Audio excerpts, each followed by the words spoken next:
Good evening, honored all, respected dignitaries, faculty participants of various institutions and our institution. We welcome you all for the Silver Jubilee Year commemorative 3 days faculty development program on research proposal to patent, a roadmap organized by Internal Quality Assurance Cell and PG and Research Department of Biochemistry. Prayer should always be our first response to every situation. Let us start the day with our Danyan, followed by Tamil Thai Valthu.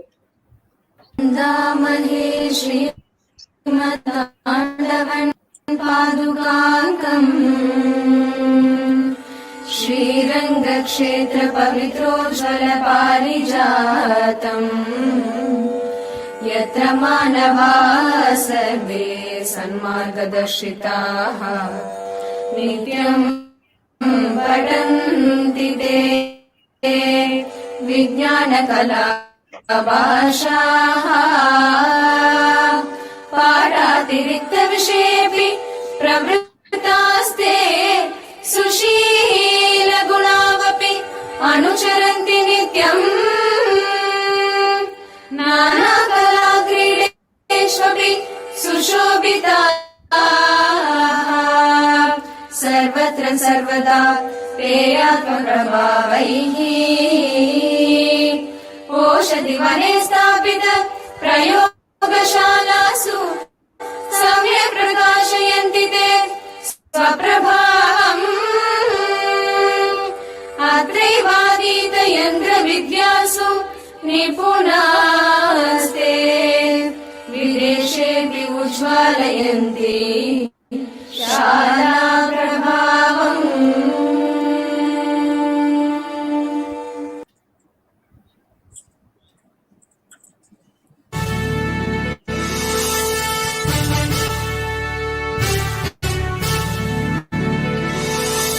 நீராறும் கடலுடுத்த நிலமடந்தை கெழிலொழுகும் சீராறும் மதனமென திகழ்வரத கண்டமிதில் எக்கணமும் அதில் சிறந்த திராவிடனல் திருநாடும் தக்க சிறு திரை முதலும் தரித்தனரும் திலகமுமே அத்திலக வாசனை போல் அனைத்துலகும் இன்பமுற எத்திசையும் புகழ் மணக்க இருந்த பெரும் தமிழனங்கே தமிழனங்கே உன் சீரிழமை திறம்பியந்து செயல் மறந்து வாழ்த்துதுமே வாழ்த்துதுமே வாழ்த்துதுமே.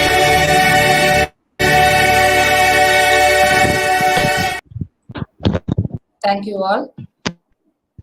I invite Dr. G. Sridharan, Head, PG and Research Department of Biochemistry, to welcome the gathering. Welcome you, sir. It gives me an immense pleasure to welcome you all for the 3-day national level faculty development program on research proposal to patenting a roadmap.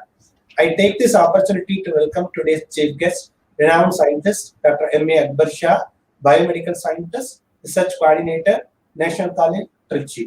He is known for his excellent knowledge in the field of biological science and representing South India in various national and international forums.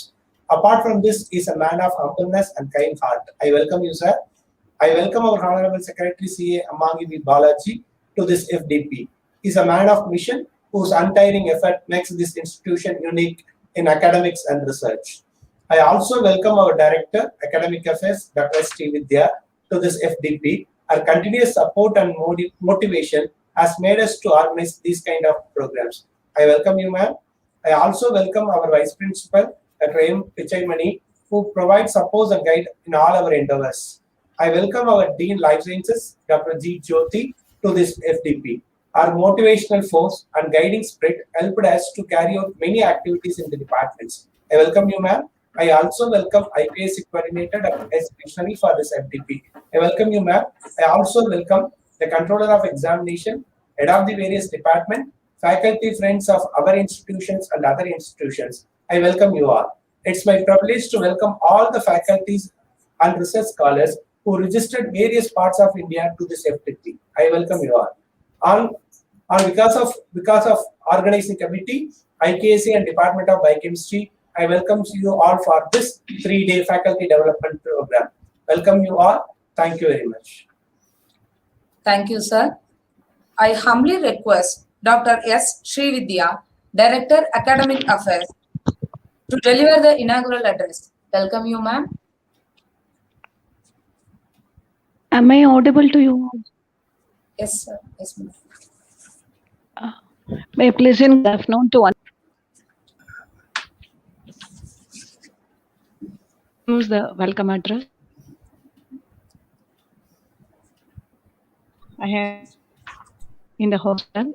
It is a great moment for us and for our institution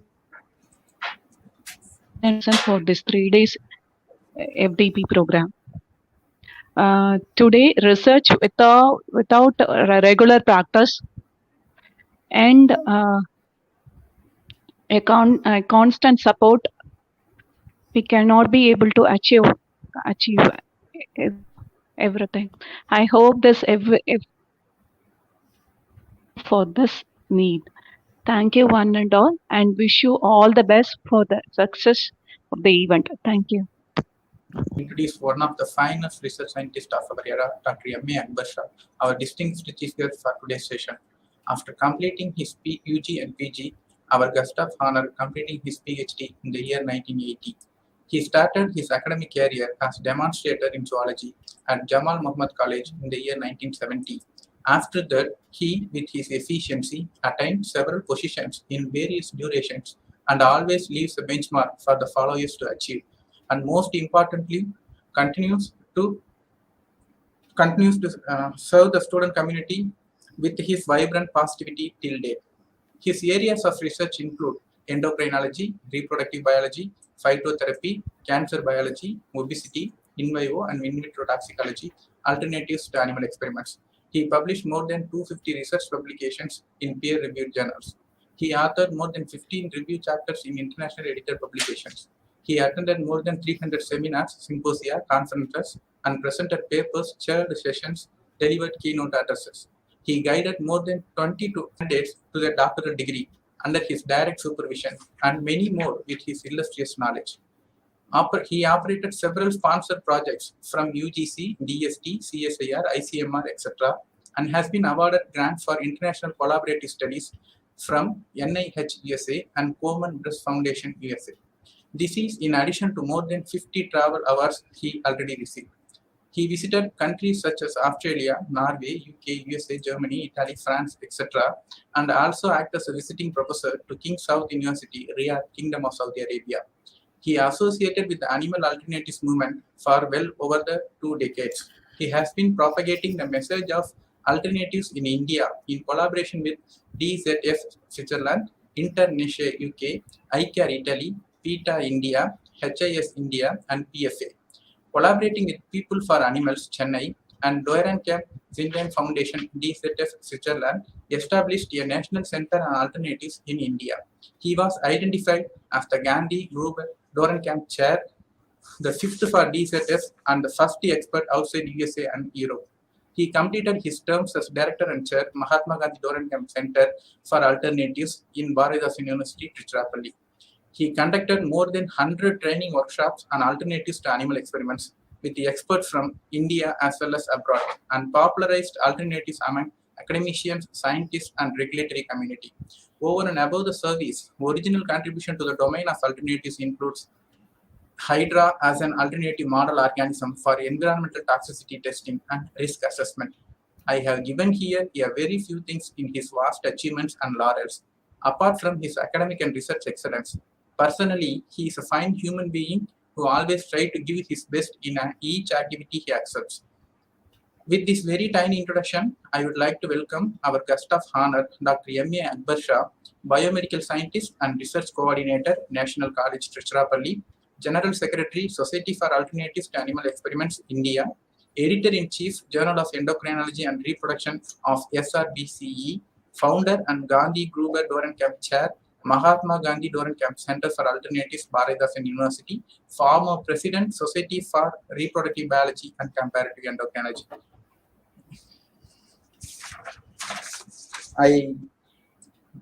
I now request our Honorable Chief Guest to enlighten us with on how to write research proposal. Thank you very much, sir. May I now request to you to present the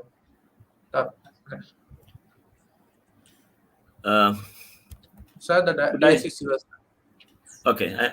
Good evening to all of you.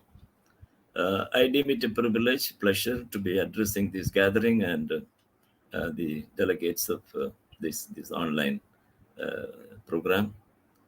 I thank the faculty of Srimad Andavan College for this invitation and for the excellent introduction that was given, very elaborate encomium that was paid. I'm really overwhelmed with the sentiment and the way I was introduced. But then, well, I have been, and it's really a pleasure to be participating in the program at Srimad Andavan College. I should take 1 or 2 minutes to tell you briefly about my association with the college for a very long time.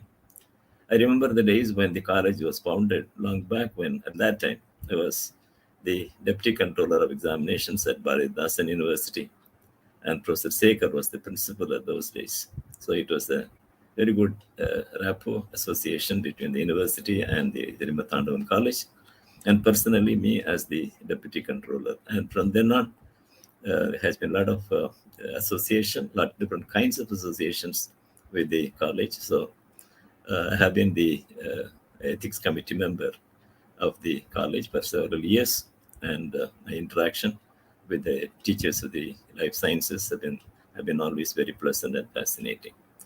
With these few words of introduction about my association with the college, I move on to the topic of today's lecture. And before that, I should say a word of apology to the participants, to the delegates, for the delayed start of the program. Somehow, these technologies are always not very comfortable, and they are not user-friendly at times. We get into trouble. First, I got into trouble, and before that could be resolved, the college link got into trouble. So for all this, I apologize. And I now start off with the talk of the day. Well, this is a faculty development program, and the participants are to be trained in the virtual mode, in starting from writing a research proposal to conducting research, writing the report, and the publication of the article. It's been and patenting too. So that's a wonderful topic to have been chosen. I am asked to speak on the writing a quality proposal for funding. Please move on. Well, usually I give a brief background about me, and the assumption that the viewers are not given told about my background, but I don't need it to be done because already this is covered. Next slide, please. Well, then the question, why this topic, right? Okay. Before I go into the PowerPoint, I should apprise the audience, the participants of what precisely is the subject matter of today's presentation. Ladies and gentlemen, this is a context where we are going to talk about how to write a research proposal. The issue, the special aspect of today's talk is about the desire of people, young scientists, or even senior scientists, to do research, and the research has become, it always has been very expensive. Even in my days, when I was doing research, 1970s, it was expensive. But that time, to today, for today's time, with all the advanced gadgets that have come into scenario of research in life sciences, it is all the more expensive now. So it is very expensive. You need money. You need money to conduct research. And of course, all the paraphernalia are the outcomes of this research into data, into paper, into report, into publication, all kinds of things. So you need money. It is a central point of today's presentation. So you need money to conduct research. And money you will have been there is on the other side there are agencies, both governmental and non-governmental agencies, who are waiting to give the money that they have, money that has been allocated for purpose of sanctioning grants for people who are asking for, who request appeal for the grant. So there are people, stakeholders, who really need money, and there are agencies, governmental and non-governmental. They have the fund, and the fund is meant only for that. They can't do anything else with that fund, nor do the administrators. Can the administrators take that money for themselves? The money is meant to be disbursed and distributed, sanctioned to the people who ask for. So you have people who need money and people who have the money. And these two are linked by the research proposal. The funding agency, which has the money, which is going to release the money to the stakeholders, the scientists, the researchers, they need to be told about the capability of the person who is applying for a grant. So that is done by done by the research proposal. So the scientist, the researcher, submits a research proposal to the funding agency, and the funding agency makes an analysis, evaluation of the content of the research proposal, and makes an assessment of the capability of the person, if he or she will be able to carry out a good research and produce good data and end up with all the papers and reports and patents and kind of thing. So you have the research proposal is the crucial link between the researcher and the funding agency, and the funding agency should be convinced of the capability. This is the phrase I am repeating in my presentation, that the researcher is capable of executing a good research, carrying out a good research. So having said this, I start to use the PowerPoint. So research has become these days very expensive and cost prohibitive, and researchers are being forced to seek external funding. I remember those days when I just entered into research. There was hardly any research funding available. I did all my research in the 70s and even 80s. All money which I spent from my pocket, and we were all really very privileged and blessed to have been. I mean, me too. In the later part of my career, I had a lot of grant coming from UGC, DBT, DST, ICMR, CSAR, so on, right? So now, so there are, because of the cost prohibitiveness, researchers are being forced to seek external funding. So the research grant is made based on the way you ask. You have to ask. After all, they are not going to give you money without your asking. So you have to ask, and how convincingly you put across a case. So you'll have to put across a case, present a case, present yourself as a candidate capable of carrying out good research. You will have to convince very satisfactorily the funding agency, the people in the helm of affairs, what you call as the peer reviewing process, people who review your project, the proposal, and the committee, which evaluates and finally takes a decision whether you deserve to be given this fund. So the research proposal, the research grant is made based on the way you ask and how convincingly you put across a case. So writing a good research grant proposal is not easy. It is usually it is taken into something very light, but it is a very serious exercise. Next slide, please. Well, You need not be ashamed of feel embarrassed about asking for money or promoting yourself. Well, after all, the funding agency money is earmarked for distribution to those who need.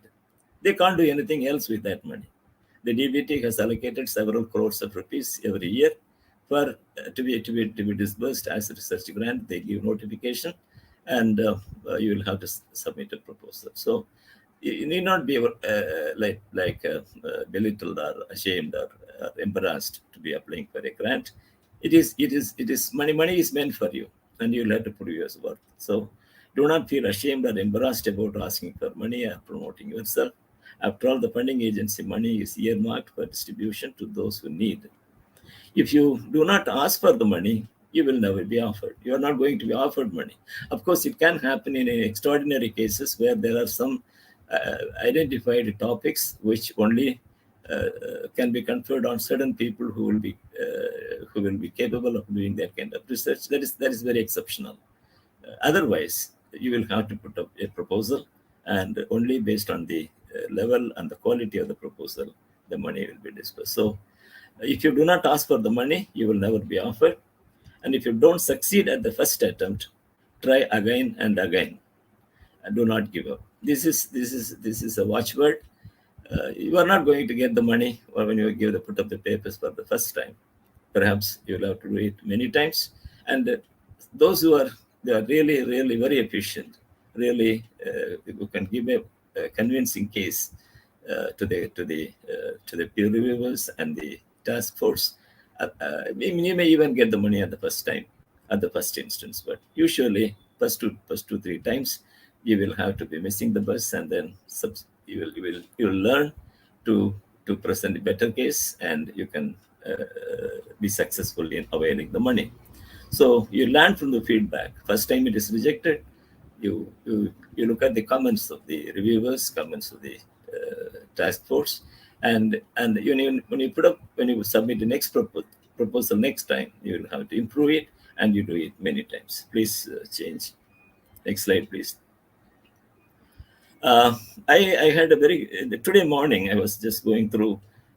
This is a PowerPoint which I prepared some time back, so I thought I should refresh it. I should improve it and put some new material. So I came across an article that appeared in Nature in 2020. It's a wonderful article, and this is a clipping from a small portion of an article which I read: Secrets to Writing a Winning Grant. Well, this is from that article. When Kylie Ball begins a grant writing workshop, she often alludes to the funding successes and failures that she has experienced in her career. Please listen to this quotation. Quote, I say, I have attracted more than $25 million in grant funding and had more than 60 competitive grants funded. But I have also had probably twice as many rejected. So don't worry about the project proposal which you submit is being rejected first time, second time. So that is part of the game. Yes, next slide, please. Another scientist experience. This is very fascinating. Being a renowned scientist doesn't ensure success. When I say a beginner, the proposal may be rejected once, twice, thrice. It doesn't limit to the beginner. It also can happen to very successful, highly placed, highly respected scientists. Here is a case where a Nobel laureate's proposal was rejected. Being a renowned scientist doesn't ensure success. On the same day that molecular biologist Carol Greeder won a Nobel Prize in 2009, she learned that her recently submitted grant proposal had been rejected. The same day, the day she was to be conferred the Nobel Prize, the message that her grant proposal has been rejected. Everyone on the day when you win a Nobel Prize, even on the day when you win a Nobel Prize, she said in 2017 graduation speech at Cold Spring Harbor Laboratory in the New Year, skeptics may question whether you really know what you are doing. So this is the expression of a person who has been a Nobel Prize winner. So it can happen not only to the beginners, Even highly successful scientists can be rejected. So repeat. That's fine. What I'm trying to emphasize here is to motivate you to keep it going. Don't get depressed when a rejection comes. Try a second time, third time, and fourth time. But fortunately, in my case, didn't happen that way. Except once I failed with a DBT, Department of Biotechnology. Every other time when I approached the funding agency, starting from the University Grants Commission, ending with the Department of Science and Technology, perhaps all my proposals were considered positively, and I was conferred the grant. Well, it is rather very rare. Many cases it is sometime the proposal is not approved. Next slide, please. Well, here I give some basic aspects of the grant. Grant are sums of money awarded to support particular activities not to be paid back. This is the crux of the matter. This is grant would mean it is not loan. You can avail a loan from a bank which is to be returned, but grant is something which is grant. Grant means it's given once and for all. You don't pay back the money, but you pay back in terms of the output. Grant is sanctioned, given in expectation of an output. So you will have to fulfill the funding agency with the output which you have committed in the research proposal. It is important to understand the goals of the funding bodies and their grant programs. So you will have to be very thorough with what is the requirement, what is the expectation of the funding agency. Different funding agencies have different expectations. Like if you are seeking a fund from ICMR, but necessarily the proposal should be touching upon the clinical sciences or medical sciences. They would have very specifically mentioned whether it is cancer biology or it is neurosciences or the neurodegenerative diseases. They would specify. The agency would specify, and so it should be anything connected with medical research. If you approach like the UGC, it is open for all. Like anything, any aspect of life science, you can ask for grant. But on the other hand, if you go for biotechnology, it should at least be limited to life sciences, with a little bit entering into the area of biotechnology process and product development. Whereas if you approach the CSIR, it should have an industrial connotation, because it is part of science and industry, and therefore, so it depends. You should become that before you go for a research grant. You should understand the goals of the funding bodies and their grant programs. Decisions are made on the applicant's ability to fit the proposed research activities to the interest of the funding body. So the funding body are the people in the helm of affairs in the funding body. They look at how good you are, and more than that, how good you will be able to fulfill the requirement of the funding agency. How much you will be able to produce data, conduct research and produce data that will be fitting into the expectation of the funding agency. So next slide, please. So before beginning to prepare a grant proposal, if there are people who are in the audience, in the listeners who are new to research proposal, before beginning to ask for a grant, you should consider the following. Believe that someone wants to give you the money. That's what I started saying. There is money, and somebody has offered it. They have notified it. The DST, for example, it has notified that it is going to release money for research grants, provided you submit a good proposal. So believe that someone wants to give you the money. Consider the long-term goals of your institution. That is why you are asking for money, and you represent the institution. Therefore, you will have to fit into the requirement of the institution. And more than that, start with the end in mind. Start with the this is another crucial statement to make. Start with the end in mind. What is ultimately you are going to bring up, and ultimately what you are going to produce. That is the science. You are asking funding agency for money. You are going to spend the money in the research, in purchase of equipment, payment of salary, purchase of consumables, so on and so forth. But what is ultimately the end is the data, the report you are going to submit to the funding agency, and the papers that you will publish, and the reports you are going to publish. So this is what is called the top-down approach. You don't start with the point that you need money and therefore you must be given the money. That's not that. You will have to look at it, what the funding agency expects of you, what the funding agency is delivering the money, why the agency is giving the money. So start with the end in mind. This is what's called the top-down approach.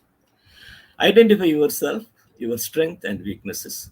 That should be very clearly mentioned in the proposal. Create a comprehensive plan, not just a proposal of what you wish to achieve.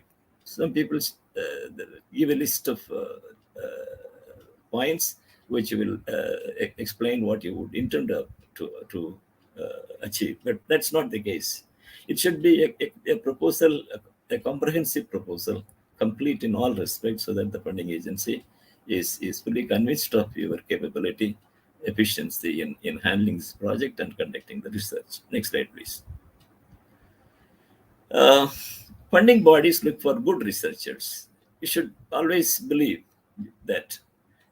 I put a class there, at least apparently. Generally, internationally, at least particularly for NIH or FDA kind of EPA kind of agencies, it is the case. Funding agencies look for good researchers. In India, I don't want to chastise, but you will have to believe that the funding agencies are looking for good researchers. It is the case mostly. Exceptionally, some diversions may take place.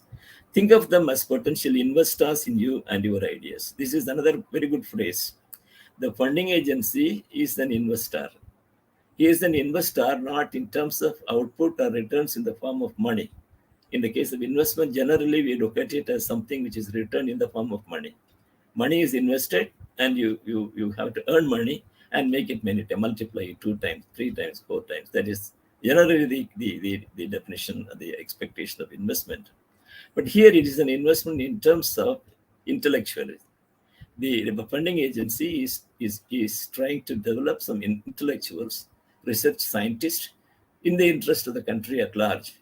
And therefore, it is an investment in the human resource, okay, in you and your ideas. You must sell your idea. Next point is another very important phrase. You are selling your idea. You are inviting the investor to invest the money on you with the full satisfaction of expectation that you will live up to the expectation of the funding agency. You will be able to do very good research and produce the data, discover knowledge, and you should do all things that will be important for dissemination of the knowledge. So you will have to sell within inverted commas. Sell means not for money, but you will have to appeal it, make it appeal acceptable to the funding agency, the people in the helm of affairs. So you must sell the idea, be enthusiastic about the work. You should be very positive. This is very important. You are asking somebody to give you the money for your research, and you should be always positive that you are going to get it. Even if you don't get it, don't grudge, I was telling you. So you should be positive, enthusiastic about the work. Now, why should they give a grant? So you will have to look at it from the funder's point of view.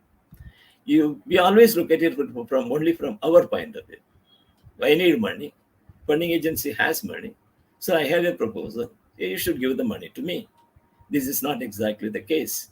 The funding agency has very clear definitions, very clear boundaries, very clear destinations. And just because you want money, the funding agency doesn't give you the money. You will have to fulfill the requirements of the funding agency so that the funding agency is happy to sanction the grant to you.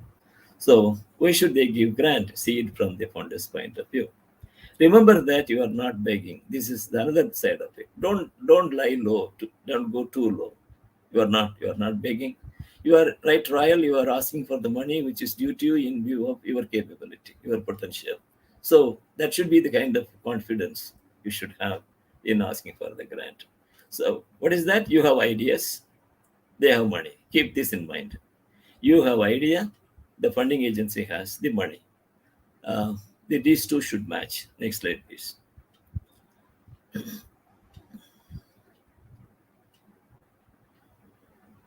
Next slide, please. Well, you and the funders are both professionals. So you are a professional scientist. The funder is a professional to be providing fund for scientists who need the money. So you and the funders are both professionals coming together for a specific purpose. Get to know relevant people in the funding body. Generally, it is important to know more over and above the expectations of the funding agency, the boundaries, the kind of boundaries that the funding agency has put, the kind of output the funding agency is expecting you to produce. It is also important to make a perusal, make an assessment, make a review of people in the helm of affairs at the funding agency. Generally, people try to look at what is the nature of the task force, the body of scientists who are the apex of the selection committee. So we try to make an understanding of the people in the task force, and you know the likes. I mean the academic likes and dislikes of the people in the task force. So you will have to be making a thorough understanding of the people in the task force. So get to know relevant people in the funding body, say the task force. Be thoroughly educated of matters relating to staff costs, travel, overheads, etc. When you put up a proposal, you should be very realistic, very objective about the money you ask for, especially sensitive issues like staff cost. Supposing the university, you are asking money from the University Grants Commission for a major research project. UGC gives you around 10 to 15 lakh of rupees. And if you are going to say that your project will require 3-4 project assistants or technical assistants, well, it is you are too ambitious, you are too avaricious. So you will have to look at the very judicious about putting across the staff costs, travel, overheads, etc. In this context, it is always good to seek professional advice on confidentiality, possible restrictions on publications, liabilities, and disputes, etc. Now, this is particularly the case when when you try to understand the expectations, the nature of the funding agency. You should also try to understand about the confidentiality. To what extent are you permitted to publish the data into us as research articles? The moment you have generated the data, you will have to look at the conditions laid down by the funding agency. At times, the funding agency might say, up to this kind of data you can publish. Beyond this, if it can turn into a product, can be brought into a patent, the review of the patent, well, you will have to give the data to us. We will take further action on the matter. So you should make an assessment, have made an assessment of the confidentiality, possible restrictions on publications, liabilities and disputes, and so on. Next, please.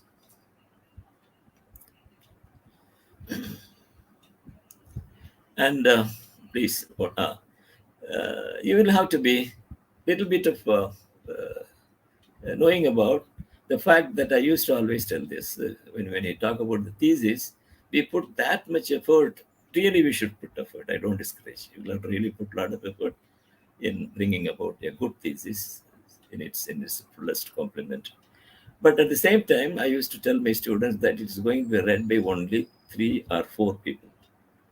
The 3 examiners are the head of the department who might evince interest in reading the thesis. Otherwise, the thesis is read only by 3 people, the 3 examiners. And similarly, when you are putting up a fund proposal, it is going to be read by a few peers, like perhaps they are senior scientists, but still they are scientists as you. They may be in central institutes, or they may be in teams of research teams. There you may call them peer review. It's essentially peer review, meaning they are all of the same cadre as you. So they are called experts. Okay, so only the experts are going to read what you are going to write, and therefore, it is always advised that you try to find out who are the people who are generally the experts with respect of that particular funding agency. If you say it is DBT, we can make an assessment. We can make a guess as to who are all the experts, who could be the experts perhaps, who would read your proposal. So you will have to be keeping that in mind when you write the proposal to win over the reviewer or the expert. So you must write for their understanding. I mean, second point is that there are experts, but then there is a task force. There is a committee. Experts are people, perhaps they're specialists in the same field as you have put up the proposal. But there are others in the task force. There are 10, 15 people. Like now, remember, I mean, you can think of a case like you are looking at the application of an identified microorganism towards gene cloning technology, or putting a gene into the organism to produce a novel molecule. So that is your approach, your research proposal and your specialization. But the people who sit in the task force, they could be like bit heterogeneous. So somebody who doesn't know about bacterium, somebody who doesn't know about gene cloning technology, but he is also a biotechnologist. He sits in the task force, and you should be writing to convince them also. So you will have to be like doing a tightrope walking. You will have to convince the expert who is thorough with your topic, and at the same time you should attract the person who is not thorough with your topic, not knowing peripherally much about the topic, but still you should write in such a way that listening to the discussion, your presentation, or the way the experts have prepared the report, they should also be attracted towards giving you the grant. So you must write to their understanding too. Ask lots of people to help you improve your proposal. Somebody I have read them for writing one page a research proposal, one page of the research proposal. It could be 100 pages, but one page of the research proposal, he or she would have read at least 200 pages of basic material. So that's the kind of care and concern to be invested on writing the research proposal. So ask a lot of people to help you improve your proposal. Make sure the first page acts as a standalone summary of the entire proposal. So when you usually the summary now is in my case particularly, I used to look at the summary first. Even thesis evaluation, project evaluation, I used to look at the summary. A person and with as much experience as they have, 50 years in science, and that is 25 years in core science in top places, including project evaluation and selecting the projects for funding. I first look at the summary.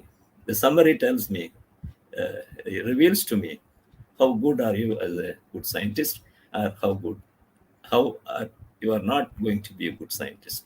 So summary is very important. Next slide, please. So what should be the nature of the project you put up? Select project that will enable us to achieve our goals. It will not be very, very ambitious, over ambitious. Like, don't put across a case which cannot be resolved, which cannot be tackled. So you will have to be projects that will enable us to achieve our goals. Your project must be a good fit for the funders' priorities. If you are putting a proposal to the Department of Biotechnology for a fund, you cannot be putting up a proposal which looks at the just unraveling certain hidden ideas in the anatomy of an animal, which has no link with the biotechnology, right? So project must be a good fit for the funders' priorities. You must understand those priorities before you start writing a proposal.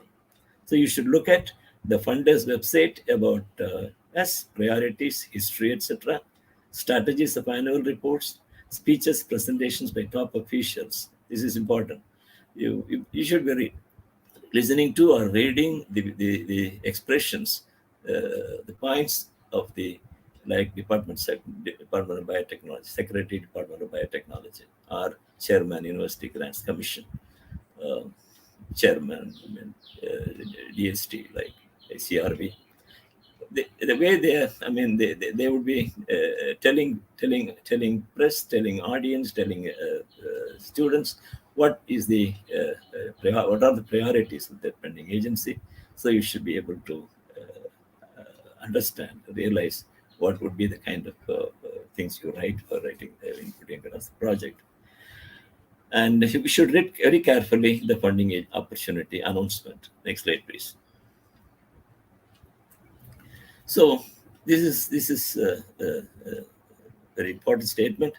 A proposal is more like a written job interview. It is a small presentation to the funding agency, the experts, and the task force, and it is like a written job interview than a journal article. Don't mix a project proposal with a journal article. Journal article has a different profile and perspective. The proposal for funding has a different profile or perspective. Next slide, please. You should be able to reveal to the experts and the task force what's new in your approach. What is new? What is novel? And why do you think it will be successful? And that should be very clearly, explicitly mentioned in your writer. Next, please. You should also realize that who is concerned about it, who cares about it. Okay, if you are successful, what difference will it make? You have to write, you have to expose in the dissertation, in the project proposal. What difference will it make if you are funded with that grant? What difference is going to make? You should think of a person who is approaching the funding agency for the first time. If you are the person approaching funding agency for the first time, you should think of a person who has been most successful as a scientist, right? So you will have to put yourself in that place, and you'll have to convince the funding agency that starting as a novice today, you would end up in another 20-25 years a scientist of high caliber. You will take the science of this country to very, very tall heights.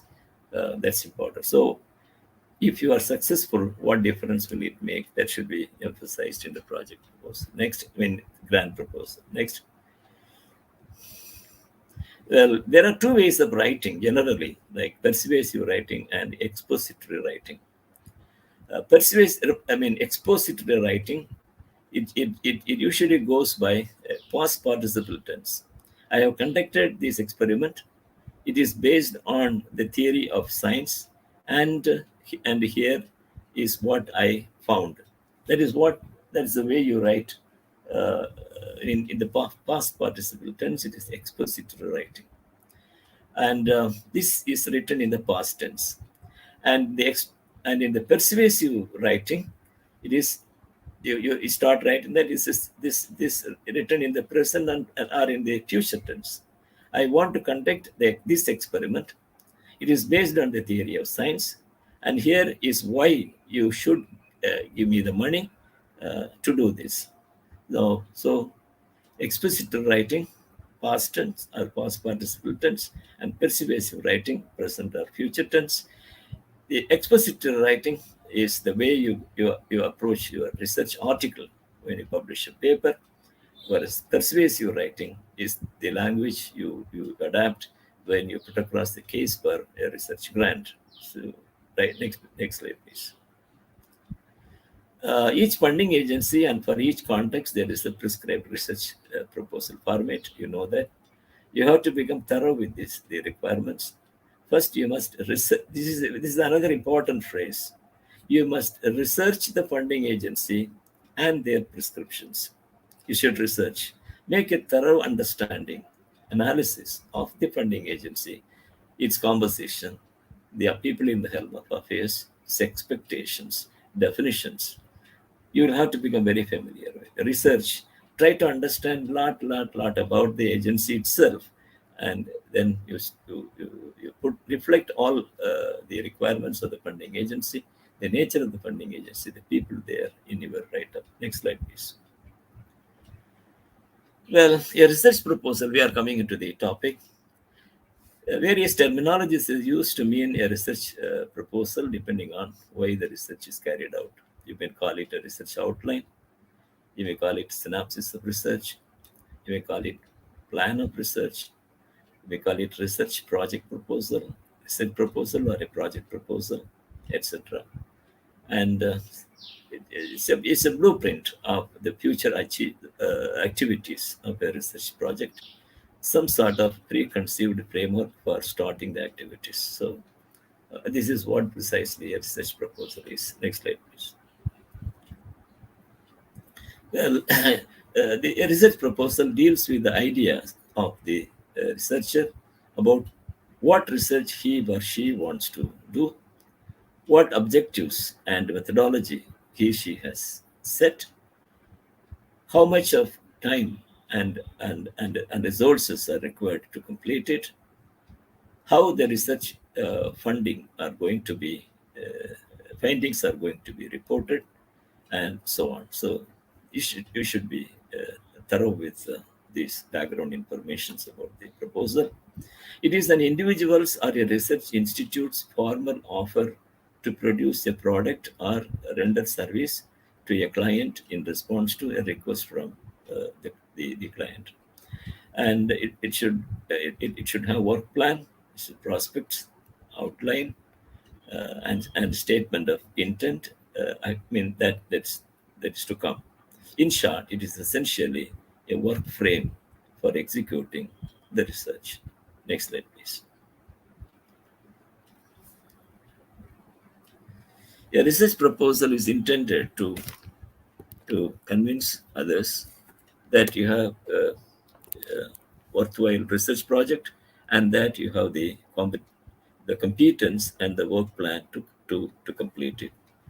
Generally, a research proposal should contain all the key elements involved in the research process and include sufficient information for the readers to evaluate the proposal study. Here would mean the readers means not the readers of the journal. You are not writing a paper. The readers are the experts in the review committee, and they make an assessment. They evaluate what you have written. So research proposal should contain all the key elements involved in the research process and includes sufficient information for the readers to evaluate the proposed study. The readers of your research area and the methodology you choose, all research proposals must address the following, regardless of your research area and the methodology you choose. The research proposal must address the following questions: what you plan to accomplish, what you plan to accomplish, why you want to do it, what you want to accomplish, why you want to do it, and how you are going to do it. So if you have understood these three aspects of research proposal, what you plan to accomplish, why you want to do it, and how you are going to do it, you should be able to convince the reviewer, the expert, these aspects. Next slide, please. Now, come to the next aspect of the research proposal, the components and elements of research proposal. Perhaps this is already familiar to you, but still to have a continuity, I should read about it. So the proposal has the title, it has an introduction, you should have a statement of the problem. This is a statement of the problem. In research proposal, there should be an aspect, statement of the problem. That is what you are going to resolve. That is called a statement of the problem. Rationale, justification, significance of the research, scope and limitations of the study, a review of literature, objectives of the research, operational definitions of the terms used, the hypothesis you are going to test, the methodology to be used, time schedule or work plan, budget or estimated cost built up, organization of the report or chapter outline, bibliography or references, conclusions, and whatever, if there are appendices, you can include it. So this is the sequence. There may be, of course, it should have been defined by the funding agency when it's inviting a research proposal.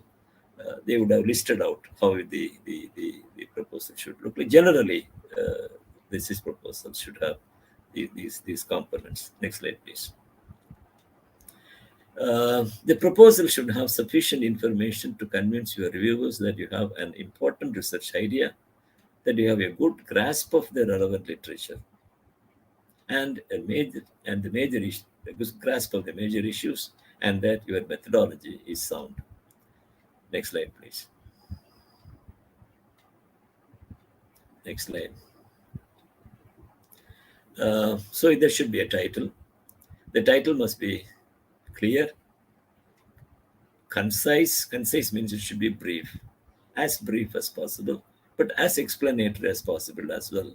By reading the title, one should be able to perceive what is the content of the proposal. So the title should be chosen with appropriate words. It should be clear, concise, active, and should be interesting. A good title makes the proposal more memorable, especially important for proposals to private funding foundations, like, for example, like Bill Gates Foundation, private agency foundation in Europe. They have their different expectations, and you will have to satisfy them from their perspective. So, especially important proposals to private funders. Think about what would look good in the news, and does not have to be academic sounding. Okay, it need not be very academic, the title. An effective title not only pricks the reviewer's interest, but also predisposes them favorably towards the proposal, because it is the title which the reviewer, the task force people are going to look at or listen to or read, and it makes an impression. Oh, this must be good. At least it must be in a way good. That kind of impression you should give. So an effective title not only pricks the reviewer's interest, but also predisposes them, disposes the reviewers favorably towards your proposal. Next. Abstract. Next to it is a brief summary of approximately 300 words. It should include the research question, the rationale for the study, the hypothesis, if any, the method, and the major expected findings. All that are important to be covered later in the body text of the proposal. There should be an abstract, which next to the title, the abstract, the summary should be very attractive. It should be all-inclusive in a very few words. Exposition of what your intention is, what your desire is, what is that you are going to, what question you are going to resolve, what hypothesis you are going to clarify, and what would be kind of discovery you are going to make, what methodology you are going to adapt. All those things must be mentioned in the abstract, but very briefly. Next slide, please. And there is an introduction. I think we're missing a lot of time. So you'll have to be like, in the introduction, generally, you mention about the background, how you started up, how you ended up choosing that particular research topic, how you got into a decision that you will apply for this grant, this particular research proposal, submit this proposal on this particular topic. So you will have to be justifying the origin of the proposal. Important statement. This is called origin of proposal. The introduction is essentially an avenue to convince the reviewer of the origin of the proposal. What made you choose this particular topic and write the proposal for the grant?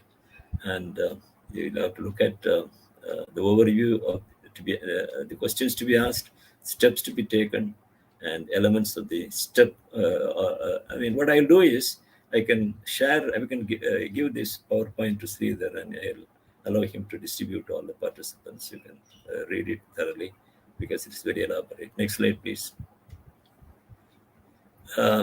This is introduction further continued. Next slide.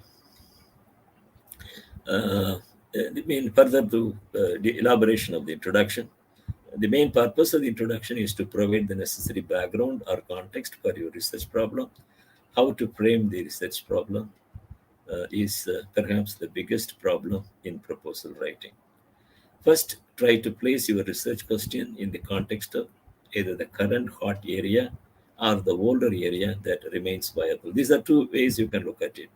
The current hot area or the older area that remains viable. Still, there are questions. There are avenues to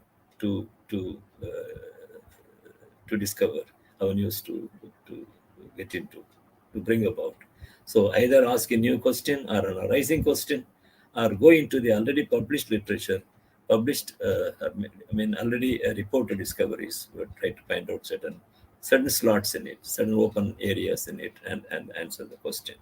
So second, you need to provide a brief but appropriate historical backdrop, a brief history of the topic, the point of research. Third, provide the contemporary context in which your proposed research question occupies the central stage. Well, in research, generally we use this phrase of research question. This is like what question you ask. What is that you are going to crack? What is that you are going to resolve? What is that you are going to settle down? And so that's called a research question, right? So occupies the central stage. Last, identify key players and refer to the most relevant and representative publications. So you touch upon the background literature, all that papers which you adapt in putting up a case for your research project. In short, try to present your research question as explicitly as possible, and at the same time bring out its significance. Next slide. So the introduction generally covers some basic elements. It should be very brief. Research problem, state the purpose of the study, and so on and so forth. Provide definitions of key concepts, a lot of things. Next. There should be a literature review. Usually, literature review is very critical. Like the reviewer is an expert. The reviewer is an expert, about person who is going to recommend to the advisory committee how good your proposal is. That is the responsibility of the reviewer, and you should be able to convince the reviewer. Generally, the reviewers they expect you to be very familiar with the background literature, the publications. So you should be able to convince the reviewer of your knowledge about the background literature. Next slide, please. Then you go to the methods. Methods section explains how you plan to carry out the research. It will provide your work plan, and describe the activities necessary for the completion of your project. So you should tell what methodology you are going to adapt, what is the protocol you will practice, what will be the kind of equipments that you'll use, what quality of consumables, reagents that you are going to use in this research.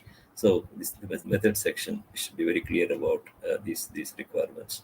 The guiding principle for writing the method section is that it should contain sufficient information for the reader to determine whether the methodology is sound. The reviewer should be convinced that you are familiar with the precise methodology that is required for cracking the question that you are going to resolve.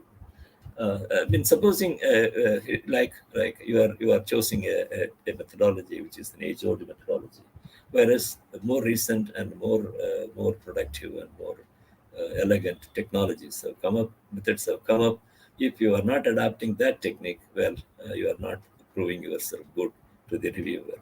Furthermore, your method section needs to be more elaborate than what is required for the traditional quantitative research.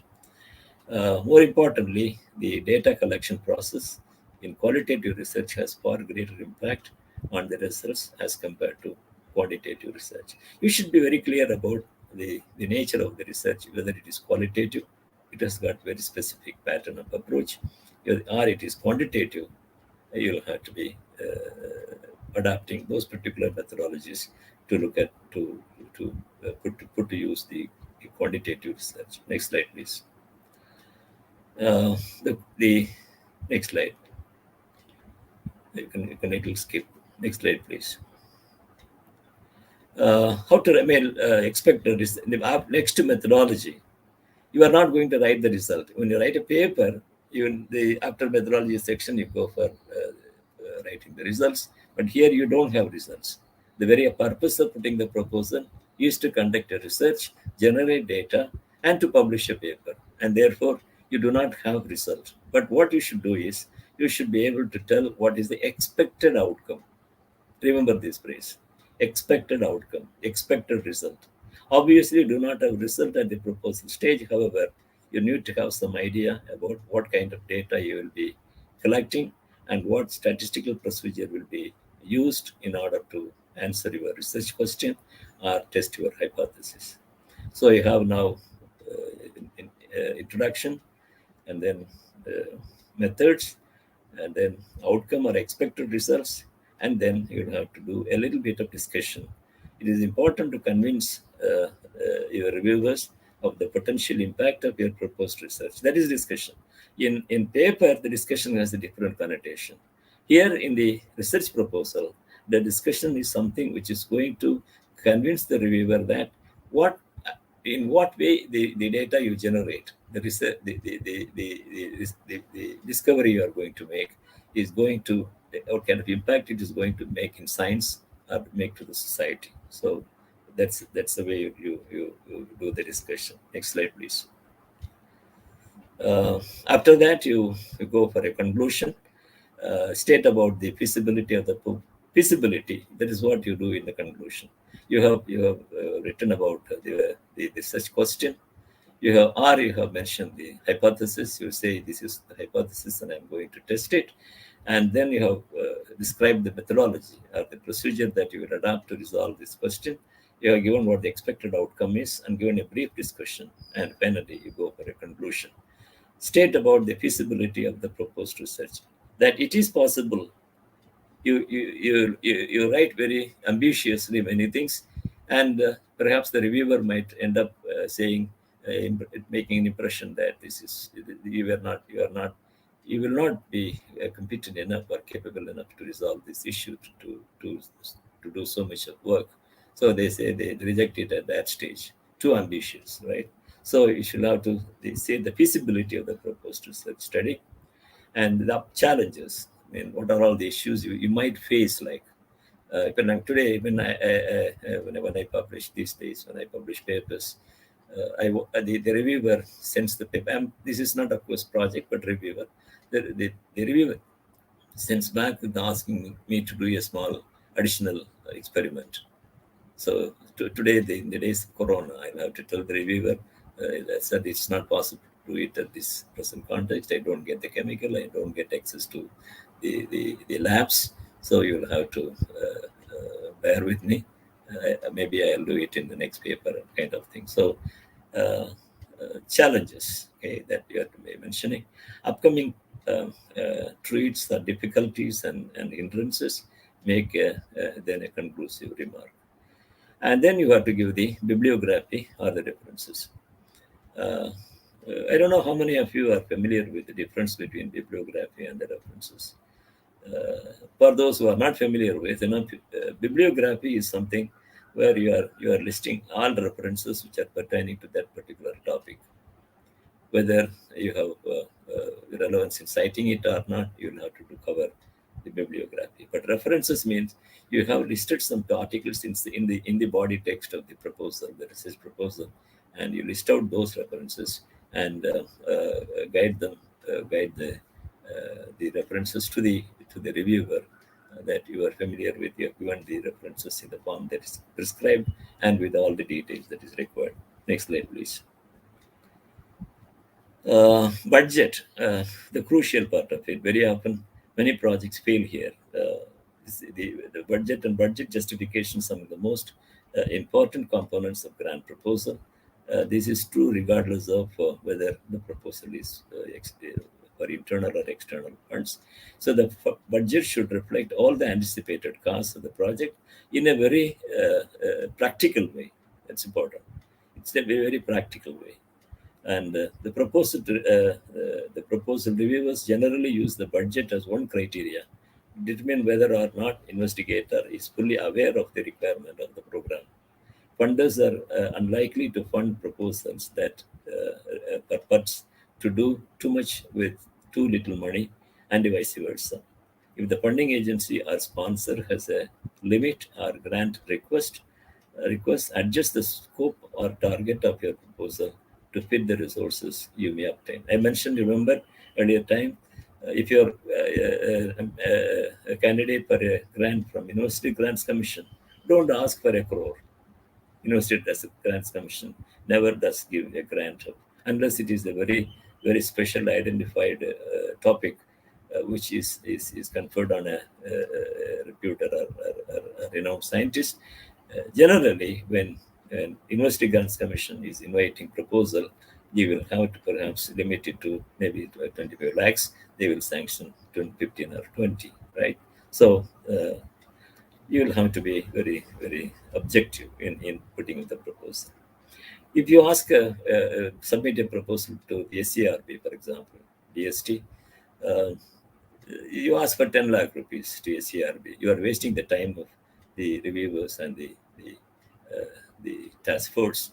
You should ask at least about 1 crore rupee. So they may little bit edit it and give you 50 lakhs, 60 lakhs, today's scale.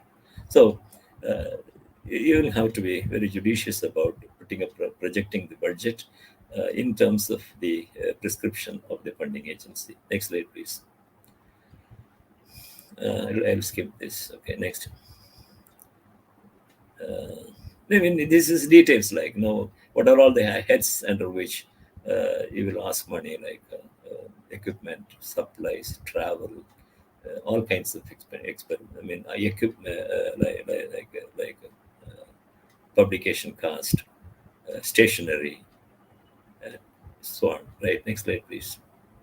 You should convincingly justify your claim of money for each of the heads. And University Grants Commission, when you submit a proposal, if you are going to say you want to allocate money for international travel, they don't allow you. Even big agency like EST also doesn't allow it. Because it says, okay, you give the proposal, stop with domestic travel and international travel, you come with a different proposal for travel grant, right? So you should be very objective. You ask for exactly what you need. If you pad the budget with the extra equipment expenses, reviewer will call you on it. In the sense, they will comment on it. They will criticize that you are too ambitious, kind of thing. If you ask for too little, the reviewers will question if you can accomplish your task with this little money. How will be able to conduct so much of research to generate this much data to arrive at this kind of an inference? Money you ask is too little. It will not be able to fulfill the requirement. So either go for too ambitious, nor you go limited to small amounts. Make sure to budget all the tasks. Don't miss out a few things like how are they going to do it if they don't have any money. So work with your department, college, financial staff. You should know what is the fellowship. Applying for a grant to UGC. UGC doesn't allow a postdoc fellow. So you should be very familiar with what is the fellowship for a project assistant for UGC.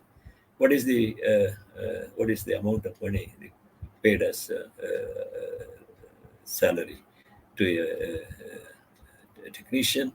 You should know about the respective funding agencies, the amount of money they give as salary or honorarium or fellowship, and that should be reflected. So writing to UGC, if you are going to ask for a postdoc fellow, well, then you are going to have your project rejected, right? Next slide, please. And you should be, after having made it, written a proposal, you should spend a lot of time. Some people say you spend 1 week time to write the proposal and you spend 1 month time to revise it, and you should have put a flag label portions where in your casual reading you would spend more time further improving the writing there. You can put some flags and improve it. So you should revise the proposal. Seek regular feedback from readers as soon as possible during development of the proposal, allowing time to receive responses. Bear in mind that strong grant proposals take a long time to develop, so plan well ahead to ensure meeting the deadline. Next slide, please. So some tips and tricks finally for you to carry. During the review process, you will have to read and read and read many times, not once, many times. Take notes, then talk to supervisors, experts, and fellows. Write topics and topics. Um, get confused, get afraid. You will do that, but you will overcome that. Generate a number of research questions. Systematize research questions. Cut down these in line with your coherent thinking. Provide context to frame research questions. Research question is the basic issue in the research proposal. What is that you are going to crack? What is that you are going to resolve? So that is the research question. Delimit, otherwise you call it the hypothesis. Delimit the boundary of research issues. Cite landmark studies undertaken so far. And present accurate theoretical background of the study. Focus the research questions. Develop coherent and persuasive arguments. Coherent and persuasive should be emphatic that you know about it, you are aware of it, you are capable of doing it. You should be very assertive, but not overemphasizing, but be very assertive. So develop coherent and persuasive arguments. Next slide, please. Well, there is specific, clear. It should be specific, clear, and focused to avoid misinterpretation. Should include assumptions and definitions and be easily interpreted. It should be measurable. It should be attainable. It should be relevant, and it should be timely. Details you can read. Next. And you are not smart if you write like this. This project will examine teachers to see how they learn, what influences their teaching, and will use the result to help them be better at their jobs. This is not a good way of putting a proposal. Next.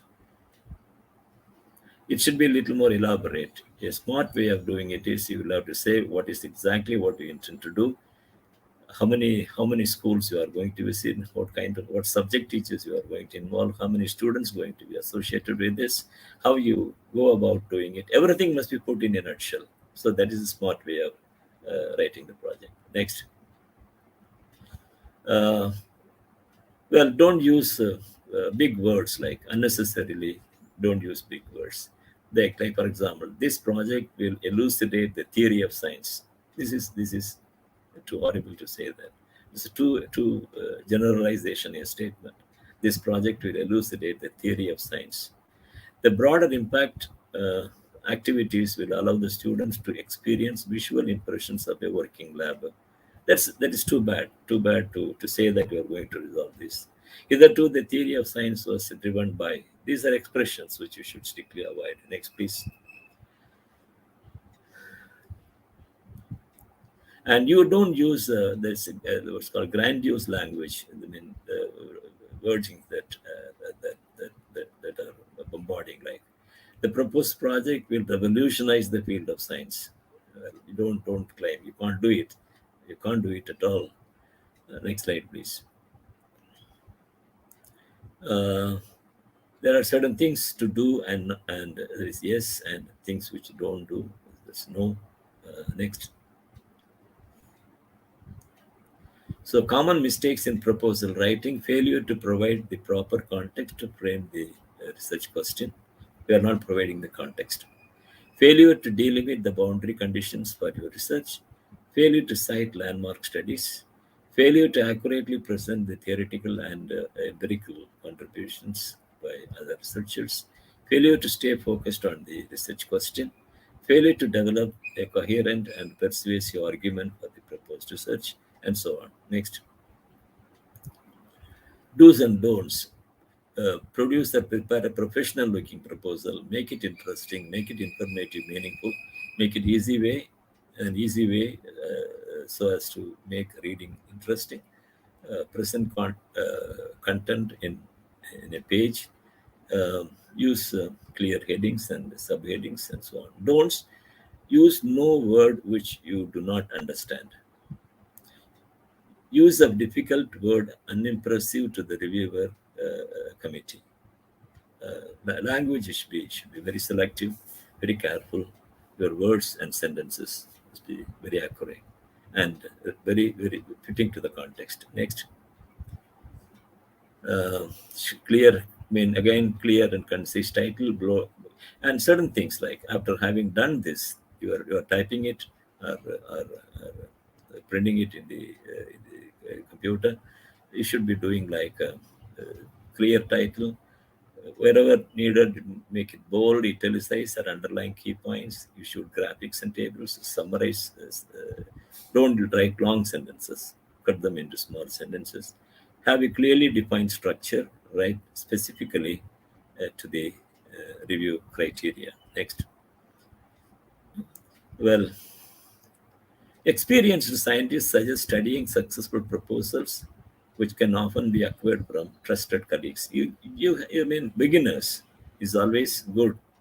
You read some of the successful projects which have been considered good by the reviewers, and that is taken as examples, illustrative proposals, and that are available in some websites. Like, for example, a website called Open Grants include more than 200 grants, both successful and unsuccessful, that are free to peruse. Please note this.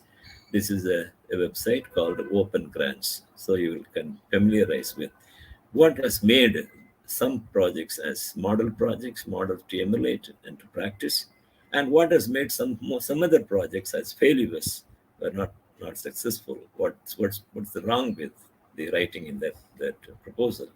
So you will have to read those which have been good proposals and that which are not good proposals, so that you don't write a proposal which is not good. Next slide, please.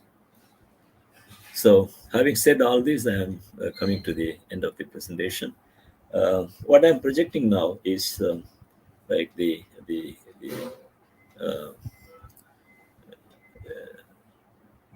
short of what is called as a snippet of what is a book which is published by the Indian National Science Academy.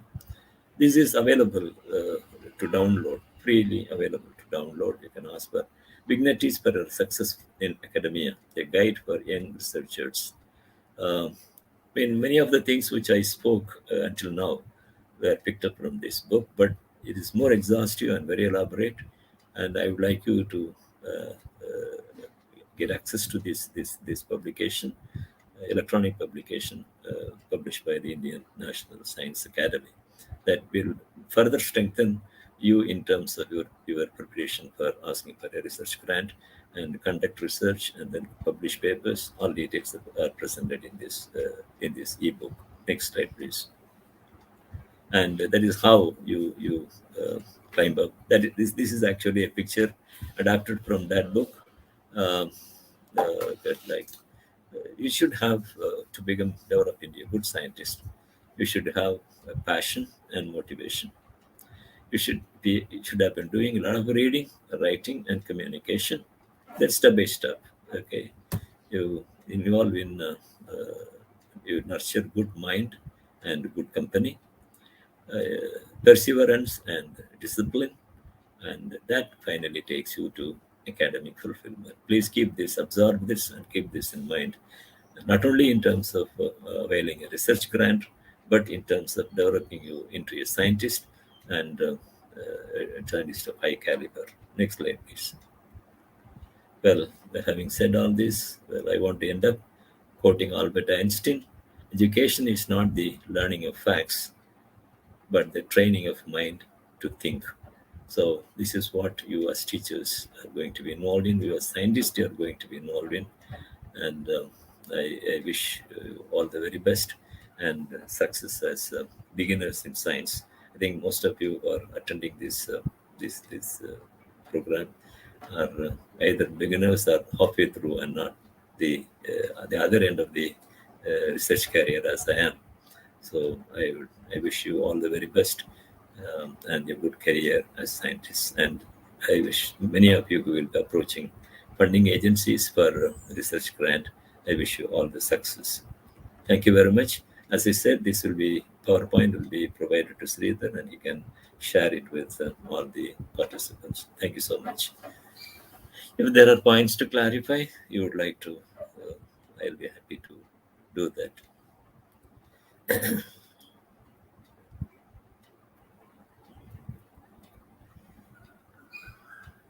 Are there questions to ask?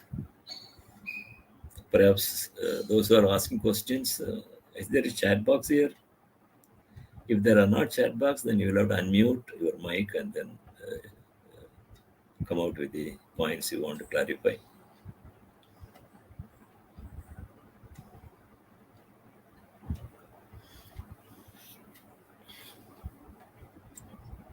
Sir, am I audible? You are, yes. Participants, thank you for your valuable presentation. Participants have raised a few questions. Yes. The first question is, for a beginner writing proposals for the first time, what is your suggestion to go preferably with which funding agency? Well, there are two ways I will look at this question.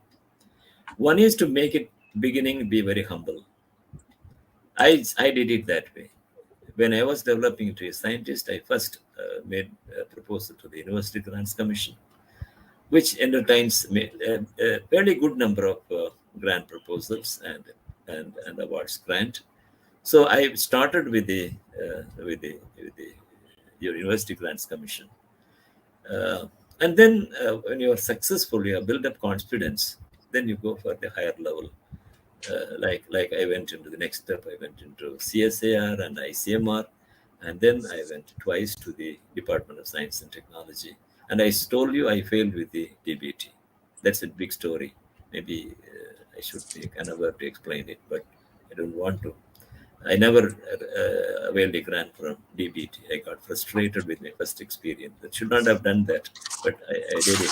So that is one way. Start humble and go higher and higher in hierarchy. Another opposite approach is that you have extra confidence that you are going to clash with Goliath and win over him. You are so confident that you can directly go to Department of Biotechnology, ask for a huge grant of say 5 crores for a 3-year project. Well, I don't recommend. I don't say go this way or go that way. It depends on what you are capable of, what kind of confidence, what kind of strength you have, and what kind of confidence you have on your strength. Generally, you go the way I went. Start with the smaller and much wider funding agency. Get experienced in writing successful or good comprehensive research projects, then go for higher level. Well, the time may come when you will, as I ended up, you could go into international funding agencies like EPA or NIH or the one I got from Doran Gumspinton Foundation, Switzerland, which was 5 crores of money. So stepwise is the one I recommend, but I don't stand against a person who is intending to plunge directly attack a bigger funding agency. It depends on your confidence, the level of your confidence and strength. Next, please. The next question is, yes, ma'am. the quality publication of the project investigator in the relevant area of the research proposal is considered for evaluating the proposal? It is true. It is true that if you already have some research experience, that should have been reflected. The quality of the research, the way you ask the question, the way you conduct the experiment, it is revealed in your publication. So you rely on the strength of your own publications and adapting the publications of others. You put up the proposal. If you have good publications, well, that's the real merit, a real strength for staking claim for a grant. But it doesn't happen always like that. If you are a beginner, you have not had opportunity to conduct a good quality research. You don't have the ambience, you don't have the environment, you don't have a good lab. The very purpose of you reaching a funding agency for a grant is to build up a laboratory, build up a background, build up your capability. So you start in a humble scale. So you can write the project without a paper for that matter. It's not always very important, but the way you write, the way you emphatically prove that you are capable of conducting this research, at least theoretically you are sound with the knowledge, sound with the subject, sound with the techniques, sound with the fund requirement. You can even write without having published a paper. It's not very important. So if you have done good publication, that becomes an added strength for availing the grant. Yes. Sir, the last question is, Yes. for BIRAG, Biotechnology Industry Research Research Assistant Council, how should we propose for biotechnology projects? Any criteria needed? Well, you mean that, but BIRAG has its own website. You will have to visit the website. You will have to look at the prescriptions of the BIRAG. They have a lot of do's and don'ts, ifs and buts to tackle in putting up the proposal. It's practically it is meant for projects in biotechnology. So you'll have to look at the prescriptions in its notification, prescription in its application supporting document, and whatever they are asking for, you should be able to fulfill. Not very specifically looking at my telling you and you practicing it. Better, as I have been telling you, do research about the funding agency, the funding title, and you'll be able to put across a good case. It's a good avenue for staking claim for a good project. Okay. Any other question? Point? No, Clarify. sir. Thank you very much for the answer. Now I invite Mr. G. Hariharan, Assistant Professor in the Department of Biochemistry, to deliver the vote of thanks. Welcome you, sir. Good evening to all. On behalf of Biochemistry Department and the Internal Quality Assurance Cell of Srimad Anand Arts and Science College, I take this opportunity to propose vote of thanks for day one of Silver Jubilee Commemorative Faculty Development Program. I would like to thank today's speaker, Dr. M.A. Akbarsha, Biomedical Scientist and Research Coordinator, National College, Trichy, for his enthusiastic and informative lecture on writing a quality proposal for funding. I assure you, sir, hope everyone well aware about funding agencies and proposal writing. Thank you, sir. I extend my sincere thanks to our Director, Madam, for inaugurating this program. I would like to express my sincere thanks to our Secretary, sir, Principal, Ma'am, Vice Principal, sir, Deans, HODs, and faculty members of our college for their encouragement and support. I express my heartfelt thanks to the participants of our college and other institutions for their active participation. Thanks to one and all. The session of day 1 comes to an end, and the day 2 session will start at tomorrow 3:30 p.m. Thank you. Okay, bye. Thank you.